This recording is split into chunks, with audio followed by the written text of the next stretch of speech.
All right, it's no secret that Kirby Smart and the Georgia Bulldogs have had the best offensive line in college football for the last 2 seasons, and I expect them to probably have maybe the best offensive line again in this 2023 season. There's no reason why they shouldn't, right? Cedric Van Pran coming back at center, the best center in college football. Amarius Mims going to hold down the right side, could be the best right tackle in college football.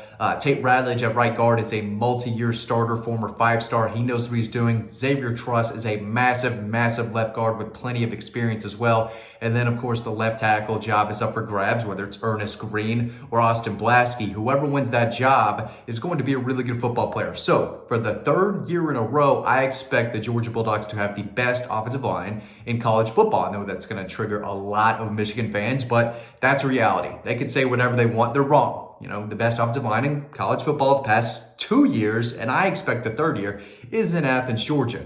But after that, I think there's a real chance that they could take a step backwards on the offensive line. We know how dominant they've been, but my question is how long can they keep it up? Because after next season, I expect Amarius Mims to go to the NFL. I expect Cedric Van Pran to go to the NFL. Tate Radledge could come back because that 2020 year, all these guys have an extra season to come back if they want.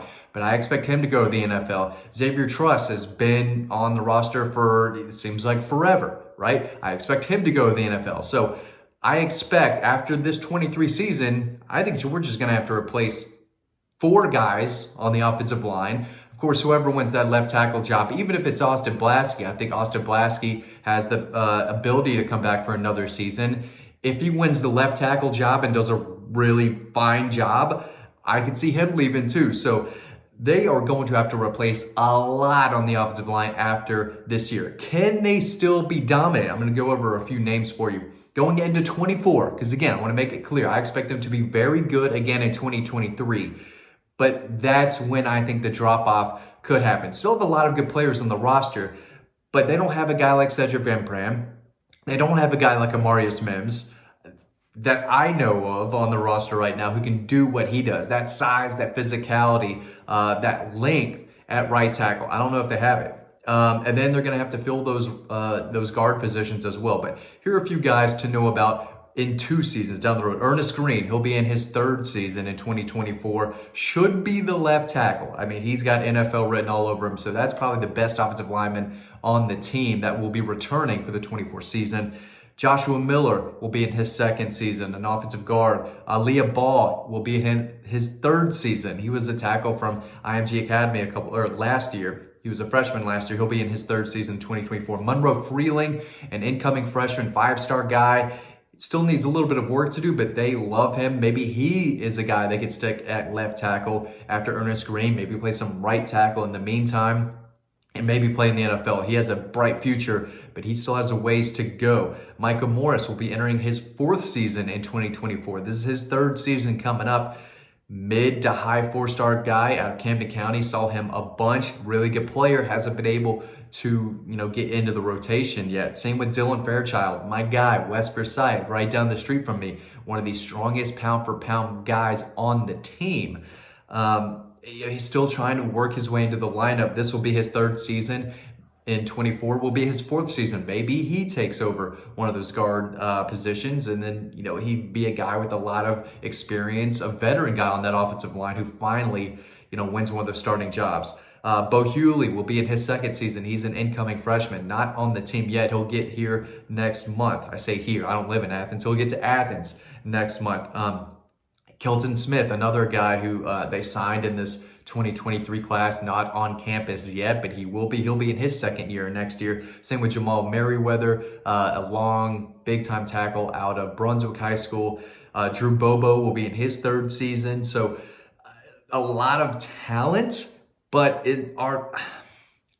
there's no Andrew Thomas. There's no Jamari Sawyer. There's no Broderick Jones. There's no Amarius Mims that I know of. Maybe Ernest Green turns into that type of player. Maybe Monroe Freeling turns into that type of player. But we've seen recruiting on the offensive line take a small step backwards, and I've said this for a while. A lot of it's because the big names just aren't there, especially in the state of Georgia. They've got to go all over the place to find their guys. But from a national perspective, the offensive line has been a little down compared to years past. So it's hard to keep signing Jamari Sawyers and Andrew Thomases and Broderick Jones if they're not there, right? So I do just think, I don't think they're going to be as talented. Now, these guys are really good. They should still be a good offensive line, but are they going to be as dominant? Are they going to just bully defensive lines that they go up against every single week? Maybe I'm wrong, but I think they're going to struggle to do that. Again, I expect them to be really good because you do have guys like Micah Morris, Jared Wilson, Dylan Fairchild, who will be in their 4th year in 2024. So there are guys on the roster who have been sitting, waiting their turn, developing, who could turn out to be really good players once they finally crack the starting lineup. But overall, they're going to miss Cedric Van Pran. They're going to miss Amari Smith. They're going to miss Tate Ratledge and Xavier Truss. These guys are veterans with a lot of experience, and I think they're a big reason why they're going to be very good again this year. But the gap, or I say gap, the fall from the offensive line from 2023 to 2024, I don't know how significant it's going to be, but I do think they're going to take a step back. Now, again, I think they're going to be really good, but some of these guys, in my eyes, are Mark Richt guys. And I say that because Mark Richt took some offensive linemen that never should have played at Georgia. And everyone knows that was one of the biggest weaknesses of those Mark Richt teams. They didn't have elite offensive linemen. They had good offensive linemen and guys who should never have been signed. Some of these guys, in my opinion, like a Kelton Smith, Jamal Merriweather, Drew Bobo, these are Mark Richt offensive linemen who were able to sign with Georgia because overall, across the country and in the state of Georgia, the guys just weren't there. Malachi Tolliver on the commit list right now.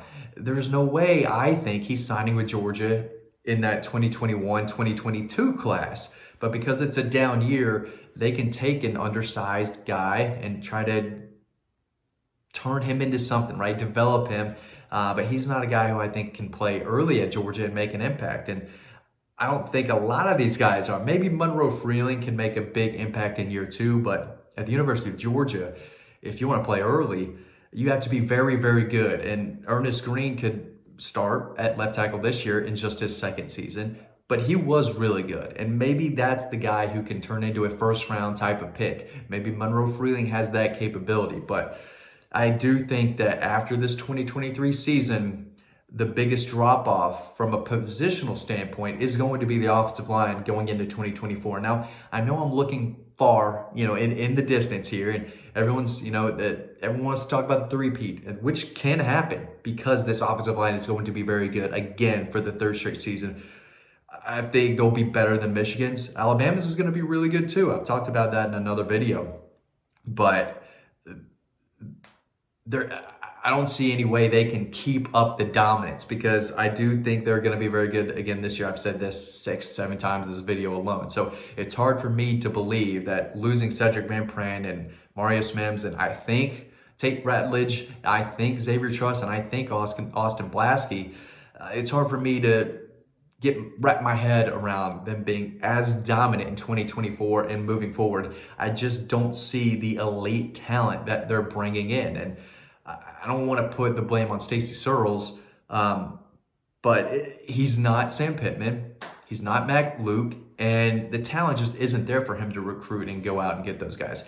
They're lucky they had Sam Pittman when he did because there was so much fantastic offensive line prospects, not only in Georgia, but across the country. And he was the best of the best. He was the best offensive line coach, one of the best assistants in college football when he was at Georgia. So it was easy for him to do his thing, which is recruit and bring in elite offensive linemen.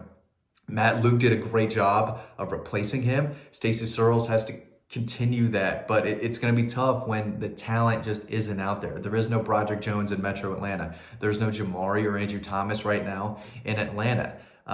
There's some talent, but schools like Clemson and a few others, Tennessee, they're looking at these guys and getting them, and Georgia's kind of looking elsewhere right now. And again, Kelton Smith and Jamal Merriweather, always those were in-state guys that they did sign in last year's class, but it'll be interesting to see where they go in this 24 class because they need it to be a really good one, in my opinion, and it's another down year across the country. So I wrote a story that you can read on Dog Post about where Georgia sits with some of their offensive line targets, when they'll be on campus next, which guys do you need to keep an eye on who might sign with Georgia in this 24 class. But they need a big class. And even in this cycle, there's no Roger Jones, there's no Jamari, there's no Amari Smims, right? That's why those guys are so special. And Georgia was able to sign a lot of those guys who were, went on to be first round picks.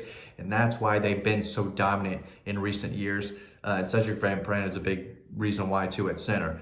Missing him is going to be a big deal. I don't know how big of a drop off they're going to take from 23 to 24 on the offensive line, but I expect there to be a drop off. What do you think? Let me know in the comment section below. Thanks for watching this video. Always appreciate it, and I'll see you over on the website.